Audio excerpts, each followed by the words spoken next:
ગુજરાતી આપણું ગુજરાત સાથે હું છું સિદ્ધાર્થ ધોળકિયા। મહત્વના સમાચારથી કરીએ શરૂઆત। સુરતમાં નિર્દયી વહુ દ્વારા 80 વર્ષના સાસુ પર ક્રૂર અત્યાચાર। સાસુને ઢસડીને માર માર્યો। તમે સાસુ બહુને ઝઘડતા તો બહુ જ જોયા હશે, પરંતુ અમે તમને જે દ્રશ્યો બતાવવા જઈ રહ્યા છીએ તે નિહાળીને તમે હચમચી જશો। દ્રશ્યો જોતા જ ભલભલાનું કાળજું કંપી જશે। નિર્દયી અને ક્રૂર વહુ પર ફિટકારનો વરસાદ કરશો, કેમ કે સુરતમાં 80 વર્ષના સાસુ પર એક નિર્દયી વહુએ તમામ હદો વટાવી ઢીકાપાટુનો માર માર્યો। સુરત શહેરના પૂણા વિસ્તારમાં એક ઘરમાં સાસુ પર વહુનો લાત મારતો ઢીકાપાટું મારતો વિડીયો જોવા મળ્યો, જે જોઈને તમારા મોઢામાંથી હે રામ નીકળી જશે। 80 વર્ષના વૃદ્ધાને પુત્રવધુ ક્રૂરતાપૂર્વક માર મારી રહી છે। એક હૃદય ભાંગી નાખે તેવી રીતે 80 વર્ષના વૃદ્ધા કળયુગી વહુનો માર ઝીલી રહ્યા છે। પહેલા લાફાનો વરસાદ કર્યો, બાદમાં લાતો મારી, પછી વહુના આત્મામાં જાણે રાક્ષસ પ્રવેશી ગયો હોય તે રીતે ઊભા પણ ન થઈ શકતા માજીને પગ પકડીને ઢસડ્યા। ઘરના પેસેજમાં ઘસડીને માર માર્યો। વૃદ્ધની સ્થિતિ જોઈ ગમે તેને દયાભાવ જાગે, પણ વહુને જાણે દયા જેવું કંઈ હોય જ નહીં તે રીતે માર મારતા જોવા મળી રહી છે। આ દ્રશ્યો સોશિયલ મીડિયામાં વાયરલ થતા મહિલા વિકાસ ચેરિટેબલ ટ્રસ્ટ અને વુમન ઇમ્પ્રુવમેન્ટ ચેરિટેબલ ટ્રસ્ટના લોકો આ ઘરે પહોંચ્યા અને 80 વર્ષના દાદીને છોડાવીને પોતાની સાથે લઈ ગયા। પોલીસને સાથે રાખી વૃદ્ધાને વૃદ્ધાશ્રમ લઈ જવા તજવીજ હાથ ધરી। આ અંગે પૂણા પોલીસને જાણ કરી। જો કે ચોંકાવનારી વાત તો એ હતી કે વૃદ્ધાના પૌત્ર હિરેને વૃદ્ધાને લઈ જવાનો ઇનકાર કરી દીધો, જેને લઈને મામલો પૂણા પોલીસ મથકે પહોંચ્યો। ટ્રસ્ટ દ્વારા પોલીસ કાર્યવાહી કરી વૃદ્ધાને મુક્ત કરાવવામાં આવશે। આ ઘટનાથી ફરી એકવાર સુરત શર્મસાર થયું। દ્વારકામાં છઠ્ઠા દિવસે પણ મેગા ડિમોલિશન થયું। બેટ દ્વારકા અને ઓખામાં સતત છઠ્ઠા દિવસે મેગા ડિમોલિશન શરૂ કર્યું હતું। દેવભૂમિ દ્વારકામાં સતત છઠ્ઠા દિવસે ગેરકાયદે દબાણો પર બુલડોઝર ફર્યું। તંત્ર દ્વારા ડિમોલિશનની કામગીરી કરવામાં આવી। આ દરમિયાન અનેક ધાર્મિક બાંધકામ, રહેણાંક અને કમર્શિયલ બાંધકામોને ધ્વસ્ત કરવામાં આવ્યા। આ ડિમોલિશન કામગીરી શરૂ કરતા પહેલા 1 મહિના અગાઉ નોટિસ આપવામાં આવી હતી, જે બાદ તંત્ર દ્વારા પોલીસ પ્રોટેક્શન સાથે ગેરકાયદે કરાયેલા દબાણો તોડી પાડવામાં આવી રહ્યા છે। દ્વારકા એસડીએમની અધ્યક્ષતામાં ડિમોલિશનની કાર્યવાહી કરવામાં આવી રહી છે। બાલાપર વિસ્તારમાં ગેરકાયદે મકાનોને જમીનદોસ્ત કરવામાં આવ્યા। 5 દિવસમાં બેટ દ્વારકાના બાલાપર, હનુમાન દાંડી રોડ, પાર વિસ્તાર, ઓખા વિસ્તાર અને દામજી જેટી પરના અનેક દબાણો દૂર કરાયા। 5 દિવસના અંતે દાદાના બુલડોઝરે 26.332 ચોરસ મીટર સરકારી જમીન ખુલ્લી કરી। ખુલ્લી કરવામાં આવેલી જમીનની અંદાજિત કિંમત 54 કરોડ 45 લાખ રૂપિયા હોવાની જાણકારી છે। 5 દિવસ ચાલેલા બુલડોઝર એક્શનમાં 315 ગેરકાયદે મકાનો, 12 ધાર્મિક દબાણો તેમજ 9 વાણિજ્ય દબાણો મળી કુલ 336 દબાણો દૂર કરાયા। હજુ પણ બેટ દ્વારકા ખાતે ગેરકાયદે દબાણ કરનારાઓને તંત્રે નોટિસ ફટકારી છે। 1000 પોલીસ જવાનો સાથે ચુસ્ત બંદોબસ્ત વચ્ચે મેગા ડિમોલિશન યથાવત છે અને હજુ પણ ગેરકાયદેસર દબાણો દૂર કરવાની કામગીરી ચાલુ રહેશે। સતત 16 દિવસથી દિયોદરના લોકો ઓગળ જિલ્લાની માંગ પર અડગ વિરોધ પ્રદર્શન।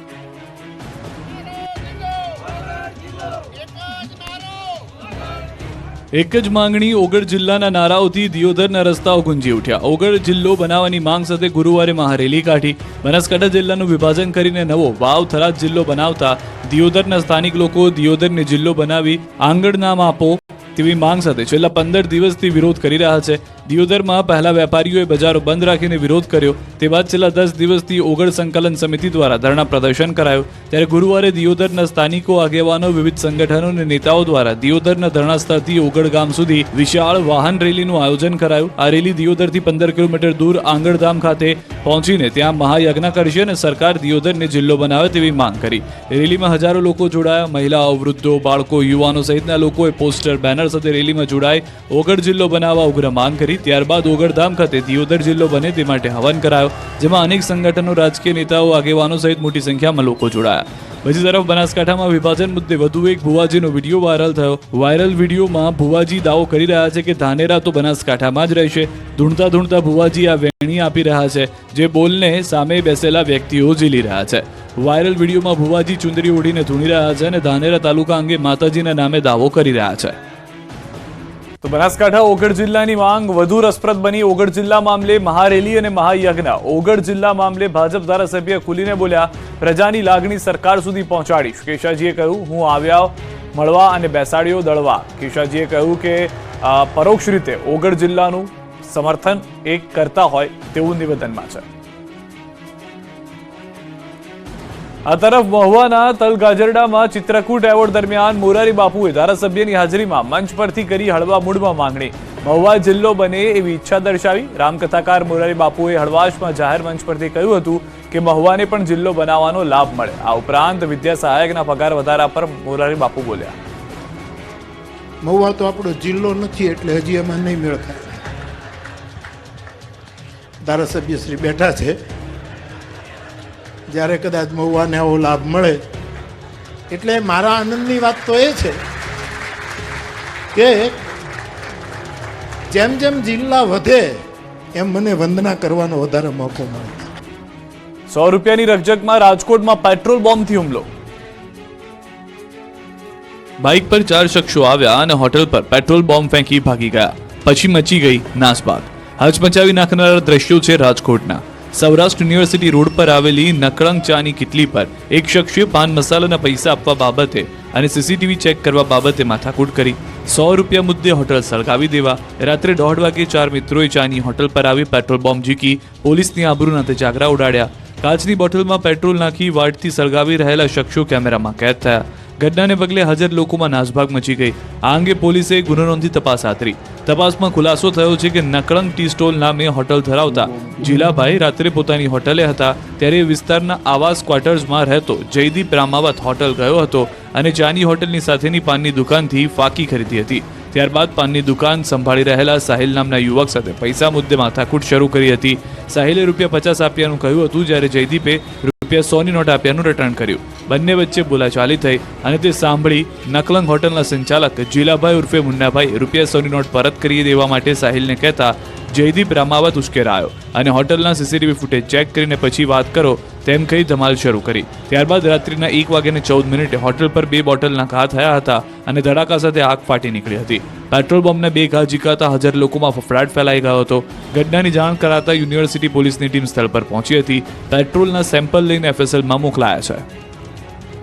રાજકોટમાં 80 ફૂટ રોડ પર દુકાને થયું દંગલ. રાજકોટમાં મારામારી હવે સામાન્ય બની ગઈ છે. આ દ્રશ્યો છે શહેરના 80 ફૂટ રોડ પરના સત્યમ પાર્ક સોસાયટીમાં આવેલી નીલકંઠ પાનની દુકાને ગ્રાહક અને વેપારી વચ્ચે ઝઘડો થયો. કોઈ બાબતે બોલાચાલી થઈ. 2 શખ્સો ઝઘડી રહ્યા હતા ત્યારે મામલો વધુ ઉગ્ર બની ગયો. વાત મારામારા સુધી પહોંચી ગઈ. એક શખ્સનો પિત્તો જતા દુકાન બહાર રહેલા પ્લાસ્ટિકના ટેબલથી હુમલો કર્યો. ટેબલ ઉપાડીને માર મારતા નાસભાગ મચી ગઈ હતી. ભાવનગરમાં પતંગ બાબતે તોફાનીઓએ મચાવી ધમાલ તો અકવાડ વિસ્તારમાં 2 જૂથો વચ્ચે પથ્થરમારો. ભાવનગરમાં પતંગ કપાઈ જવા જેવી બાબતે મારામારી થઈ. શહેરના કુંભારવાડામાં તોફાની તત્વોએ આતંક મચાવ્યો.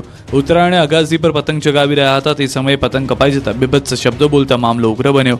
આ ઘટના બાદ અર્જન રાઠોડના ઘરમાં અમુક માથાભારે ઇસમો ધોકા અને પાઇપ સાથે ઘૂસી ગયા અને તોફાનીઓએ ઘરમાં પ્રવેશી તોડફોડ શરૂ કરી. ઘરનો સામાન, ટીવી, કબાટ સહિતની ચીજવસ્તુઓની તોડફોડ કરી. 15 થી 20 લોકોના ટોળાએ ઘરમાં આવી દાદાગીરી કરતા વિસ્તારમાં દહેશત ફેલાઈ. હાલ આ મામલે ડી ડિવિઝન પોલીસ દ્વારા વધુ તપાસ હાથ ધરવામાં આવી છે. સામે સામે પથ્થરમારાને આ દ્રશ્યો પણ ભાવનગરના છે. શહેરના અકવાડા વિસ્તારમાં જૂની અદાવતમાં સમાધાન માટે 2 જૂથના લોકો ભેગા થયા હતા. બેઠકમાં બબાલ થઈ જતા ફરી ધીંગાણું થયું. સામે સામે 2 જૂથો આવી જતા પથ્થરોનો વરસાદ થયો. હથિયારો સાથે પથ્થર અને ઈંટોના ઘા કર્યા. બાળકોથી માંડી યુવાનો અને વડીલોથી માંડી વૃદ્ધો અને મહિલાઓએ જે હાથમાં આવ્યું તે લઈને હુમલા કર્યા. સામે સામે મોટા મોટા પથ્થરના ઘા આવતા થોડી વાર માટે તો નાસભાગ મચી ગઈ, જેમાં 8 થી વધુ ઈજા પહોંચતા હોસ્પિટલે ખસેડવામાં પડ્યા હતા. આ ઘટનાને લઈને પોલીસે તપાસ હાથરી છે. વડોદરામાં એક સાથે 12 કાર ભડકે બળી. વડોદરા શહેરના પાણીગેટ વિસ્તારમાં આવેલી અજબડી મિલની સામે આવેલા કાદરી મોટર્સમાં અચાનક આગ લાગતા 25માંથી સ્ક્રેપની 12 કારને લપેટામાં લઈ લીધી, જેને પગલે આજુબાજુના રહીશોમાં ગભરાટનો માહોલ સર્જાયો તેમજ લોકોના ટોળા પણ ભેગા થઈ ગયા.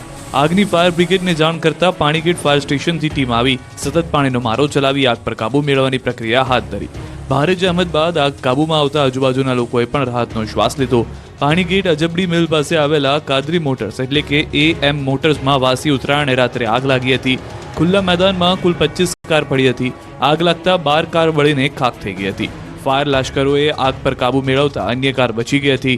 કાદરી મોટર્સના માલિક AM કાદરીના જણાવ્યા મુજબ ગુબ્બારો પડતા આગ લાગી હતી.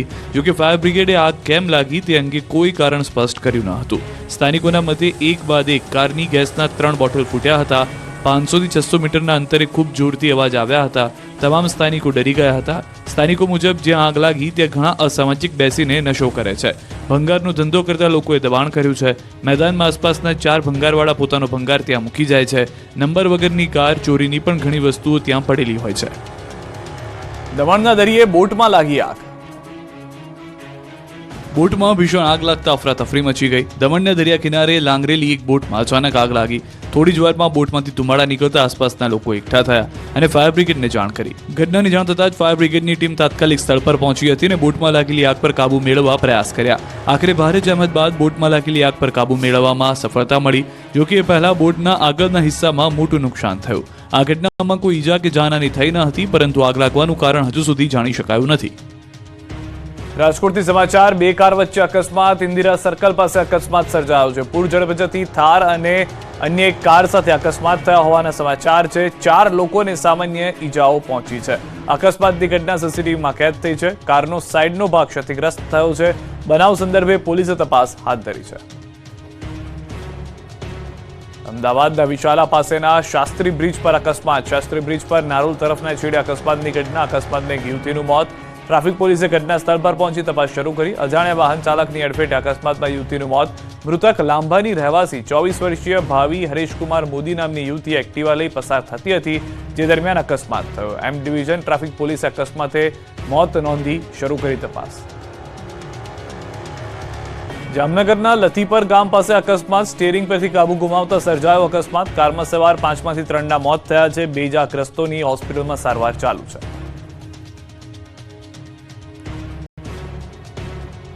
કેન્દ્રીય ગૃહમંત્રી અમિત શાહના હસ્તે વડનગર મ્યુઝિયમ અને પ્રેરણા સંકુલનું લોકાર્પણ. 3 દિવસની ગુજરાતની મુલાકાતે આવેલા કેન્દ્રીય ગૃહમંત્રી અમિત શાહે પ્રવાસના 3જા દિવસે વડનગર પહોંચ્યા. અહીં તેમણે વડનગરની વિવિધ ભેટ આપી. કેન્દ્રીય ગૃહમંત્રી અમિત શાહે 298 કરોડના ખર્ચે નિર્મિત વિશ્વના બીજા સૌથી મોટા આર્કિયોલોજીકલ એક્સપિરિયન્શિયલ મ્યુઝિયમ, 72 કરોડમાં બનેલ પ્રેરણા સંકુલ અને 33 કરોડમાં બનેલા સ્પોર્ટ્સ કોમ્પ્લેક્સનું લોકાર્પણ કર્યું. પછી પ્રેરણા સંકુલના વિદ્યાર્થીઓ અને વાલીઓ સાથે સંવાદ કર્યો. જે બાદ સાયન્સ કોલેજમાં પહોંચીને વિશાળ જાહેર સભાને સંબોધન કર્યું. સભા બાદ હાટકેશ્વર મહાદેવની પૂજા કરી ગણપતિ યુનિવર્સિટીના પદવીદાનમાં હાજરી આપી. પીએમ નરેન્દ્ર મોદી વડનગરમાં જે શાળામાં ભણ્યા હતા તે સ્કૂલના નવા પરિસરનું કેન્દ્રીય ગૃહમંત્રી અમિત શાહના હસ્તે લોકાર્પણ કરાયું. એ પહેલા આર્કિયોલોજીકલ એક્સપિરિયન્સ મ્યુઝિયમનું લોકાર્પણ થયું. સાથે જ મ્યુઝિયમને નિહાળ્યું પણ હતું. આ પ્રસંગે મુખ્યમંત્રી ભૂપેન્દ્ર પટેલ અને કેન્દ્રીય મંત્રી ધર્મેન્દ્ર પ્રધાન પણ ઉપસ્થિત રહ્યા હતા. મહત્વનું છે કે વડનગર સમૃદ્ધ સાંસ્કૃતિક વારસો ધરાવે છે અને નગરના વારસાને પ્રસ્તુત કરવા માટે તૈયાર કરાયું છે. ભારતનું સૌથી મોટું અને પ્રથમ આર્કિયોલોજીકલ એક્સપિરિયન્સ મ્યુઝિયમ. આ મ્યુઝિયમ વડનગરના 2500 વર્ષના ઐતિહાસિક વારસાને જીવંત કરે છે.